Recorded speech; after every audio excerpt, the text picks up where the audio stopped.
If you are looking for opportunities to become a better leader, you have to first of all know what you want. Last time on the last podcast, the part one of the 21 Irrefutable Laws of Leadership, I started a discussion of John Maxwell's book, and today I would like to continue with that discussion as I promised. So, the very first thing you have to consider if you want to be a leader, and just as a reminder, a leader is not necessarily someone who has a group of people to command. We're looking at leadership in term on at all levels. So yes, the organizational level as well, but also a leader of yourself, a leader of your life, a leader of your family, and just all the different aspects where in our lives we're called to lead. So let's talk about this. Let's talk about what you want. How can you really make an impact if you don't even know what you want? Let me read some notes that I jotted for this session. I said to make things happen, you have to know what you want, push yourself to act, take more risk. And now let's talk about risk. You know that it's kind of scary to take risk because people are afraid of making mistakes, afraid of looking vulnerable, afraid of failing. And I'm definitely one to admit that I personally am afraid of failing. But have I failed so many times? Yes, I have, and that's just testament to the risk I take. I know the things I want in life, and I keep redefining the things I want in life as life goes on. But I've had to take risk, adjust plans, redo things, start new things, and keep going. So yes, you do have to take risk.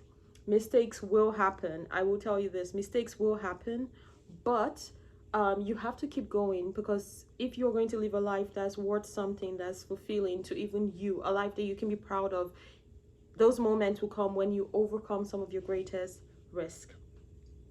Mistakes are made. Yes, they are. The greatest potential, the greatest chance for failure happens when we take risk. But only those who dare to fail greatly can ever achieve greatly. And that was by Senator Robert Kennedy. That was also one of the quotes in the John Maxwell book. Even the decision is a wrong decision when it's made too late. So if you don't go ahead and jump into that plan you have, those goals you have, it might be too late. The time might pass you by. But don't worry, we're humans. Different ideas will keep coming, and you'll keep having opportunities. But guess what? You possibly would have missed so many other great ones. So if you do not know what you want in life, if you cannot envision the kind of life you want, and then start to plan the steps that you need to take towards it, that's something you should probably start thinking about, regardless of where you are in your life, your teens, your 20s, 30s, 40s, 50s, whatever stage you are in your life. Something else we should talk about, apart from knowing what you want, is passion. The only way to find out what you're missing is to start listening. And who are you listening to? You're listening to the world around you through your own eyes. What do you think of the world? What bothers you about the world? What questions do you have about the way things are, the way things are going? Those are ways to listen. Take this life and love it. And I love that I took that right from the book. And that's such a great quote, a great way to explain passion. You take the life you have and you love it. Passion makes it possible for people who might seem ordinary to achieve great things. And I bet if I asked you just for the next 5 minutes to think of someone who just seems like an ordinary person, their life seems very ordinary, but who has done, you know their name. You may not know them personally, but you know their name. You've seen their work. You've heard of them. You use something they use because they seem to have done something extraordinary, even though if you really looked at it, they just seemed like every regular person. They seemed like such an ordinary person. I bet you can come up with names for people like that. Human beings are so made in ways that whenever anything fires the soul, impossibilities vanish. I bet if you told someone 100 years ago the capabilities that our smartphones today would have, they would not believe you. I mean, it would really virtually seem impossible. But guess what? Look at where we are today. Look at all the phases. If you go through human history, look at everything we have accomplished up until this phase. You know, we are made in the creator's image. So in ways, we are creators too. And what is a creator if he or she does not know what he or she wants, or they do not have a passion for going after something? So take advantage of your creative ability. You are a creator. You've got this. The truth is that you can never lead something that you don't care passionately about. That is so true. And I hear a lot of people say, start where you are, start where you are. Honestly, I do agree with them. I think you should start where you are. So I have my goals and dreams and even reasons why I launched this podcast. Am I where I want to be? Am I doing exactly what I want to be doing yet?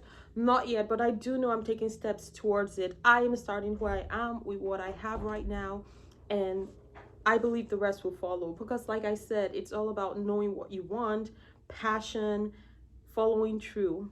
So you just kind of have to start and not be too hard on yourself, and be willing and open to making mistakes and realizing when you fall that everything will be just fine. And if it's not this opportunity, it will be another, but you have got to keep going. And I think a lot of times, having a passion for something could be a really great remedy for depression, for depressive feet. And I just say this personally and just sharing and just based on some friends' stories. Okay, when they find a calling, a goal, especially friends who've been open with me that they had depression, suddenly their lives kind of start to change and turn around. And I also remember times in my life when I've been in a slump. I've never had clinical depression, and I don't want to minimize that, but I have had times when I was just in a slump and felt kind of hopeless, and honestly, when I turn back to reflecting on who I am, my goals, what I think my vision and purpose is in this world, my passion, and setting up new plans for the next year, through vision boards and things like that, I get super excited, and those moments do not last.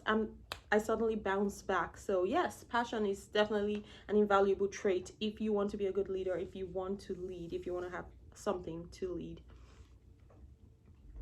When it comes to the organizational setting, John Maxwell also has a quote for us. He says, "You can't start a fire in your organization unless one is first burning in you." No truer words have ever been said. Just kidding. But yes, a successful man is one who can lay a firm foundation with the bricks others have thrown at him. So now we're kind of moving into a different point. So being resourceful, being able to take what you have or what you're giving or the situation you have right now and going for it. And I kind of started to talk about that already when I said go from where you are, work with what you have. And I want to apologize. So I'm actually recording this podcast from a hotel room, so that kind of explains all the background noises and all of that. But we have to do what we have to do, and we have to keep moving. And I really, really wanted to do this session. I woke up so inspired. I had my notes with me.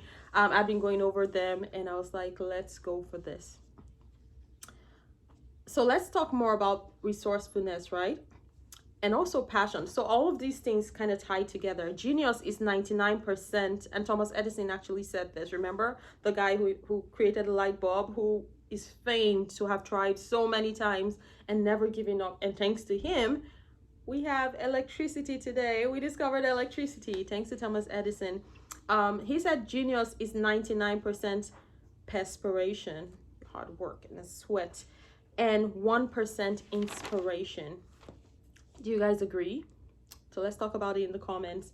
One quote that I noted from John Maxwell's book, so he did refer to Thomas Edison a lot and just kind of like his philosophy and his thoughts. And one quote I noted that I thought was very profound reads, and again, this is by Thomas Edison, a quote in the John Maxwell book.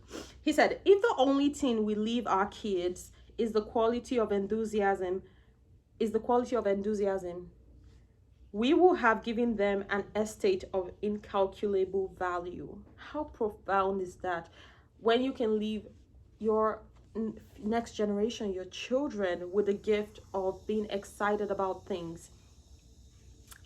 how great is that? The noise is getting a little louder, so don't worry. I'm gonna wrap up this podcast, but we'll meet again next time. But I do want to share a few other nuggets with you. I have a lot of notes, but let's go through some of these quotes that I quickly wrote down so I can head out. I actually have to catch a plane, and that's kind of the reason for my hurried tone. But most unhappiness in life is due to the fact that you're listening to your. Okay, so we already talked about that. Let's see, what else do I want to leave you with before I head out? What you think means more than anything else in your life, more than what you earn, more than where you live, more than your social position, more than what anyone else may think about you. So that is something else that we kind of focus on in the book, and that quote I just gave was a quote was quoting George Matthew Adams. And basically it's drawing our minds back to how majority of what's happening in our life is happening in our heads, in our minds. So we do have to watch kind of what we say, what we think as we go through life, and keep checking ourselves in that regard. Keep checking to make sure we are, I mean, every once in a while, do you ever just think to yourself, am I thinking majority positive, productive thoughts, or am I thinking negative thoughts? And for those of you who are Christians, I'm a Christian, and you know the famous verse from Philippians, I think it's Philippians 4:8, that says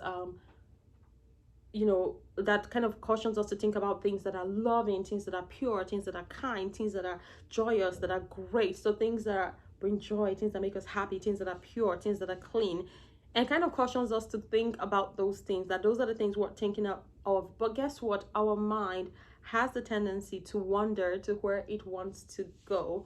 But like everything else in life, you have to always keep drawing it back. You have to be in control. You have to find a way to be the one leading yourself and leading your mind.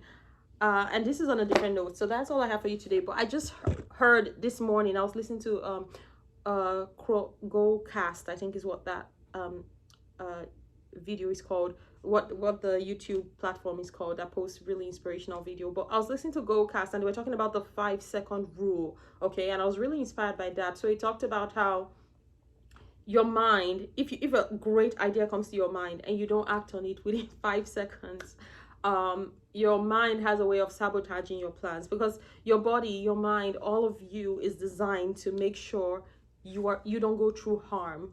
And guess what? Stress, pressure, your body, your mind considers as harm. Hard work, your body considers as harm.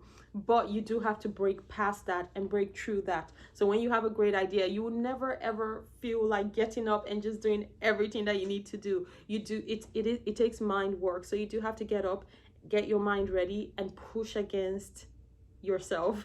So as your mind tries to sabotage you, you have to kind of push against that and really lead your mind and be the leader of your life. All right, that's all for today. I will see you all back next